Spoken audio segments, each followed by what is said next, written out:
ആൾക്കാർക്കടിയിൽ സംഭവമാകാനും അഹന്തയോടുകൂടി ജീവിക്കാനും ഞങ്ങൾ പൈസക്കാരാന്ന് അറിയിക്കാനും കുറഞ്ഞോലെല്ലാം കഴിയിക്കാനും വേണ്ടി ജീവിക്കണ ഒരൊറ്റ കുട്ടിനെ അള്ളാഹ്ക്ക് ഇഷ്ടല്ല.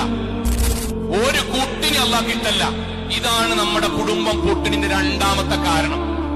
നമ്മളെ വീട് നമ്മുടെ വരുമാനത്തിനനുസരിച്ച് വാപ്പാരെ ഉമ്മാരെ ആക്കിക്കൂടി സന്തോഷം ഉണ്ടാവും.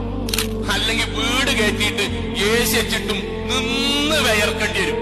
അപ്പുറത്തോൻ ഫാനിട്ടിട്ട് കുളിരൊന്നിട്ട് ഫാനൊന്ന് കുറച്ചാന്ന് പറയുമ്പോ അപ്പുറത്ത് AC 16-ലിട്ടിട്ടും പെരന്റെ ഉള്ളിൽ കച്ചറയിക്കാരം. എന്തേ കാരണം എന്ന് വെച്ചാൽ കടം വീടുന്നില്ല. കടം വീടാത്തവൻ എന്ത് സമാധാനം ഉണ്ടാകുക? ഓന് സംസാരത്തിൽ റൊമാൻറ്റിക് വരൂല, ഉറപ്പല്ലേ? ഓന് കുട്ടികളും കൊണ്ട് ഞാൻ കടക്കാരനാണ്, എന്റെ കുട്ടി വന്നിട്ട് വാപ്പ ഫീസ് എടുക്കാനായിക്കണം, എനിക്ക് ദേഷ്യം വരും. അതിന്റെ സംസാരത്തിൽ പ്രകടവും. എന്തിനേറെ എന്റെ ചങ്ങായിന്റെ കല്യാണത്തിന് വിളിക്കാൻ എനിക്ക് പേടിയാവും. പോയ എന്തെങ്കിലും കൊടുക്കണ്ടേ? നിലവിൽ തന്നെ കടണ്ട്.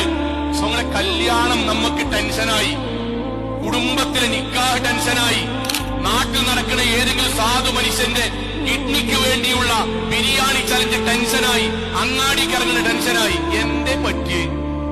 ഒറ്റൊന്നുള്ളൂ, അള്ളാനെ വിട്ടു. നാട്ടുകാരെ ബോധിപ്പിക്കാൻ വേണ്ടിയിട്ട് ജീവിച്ചു.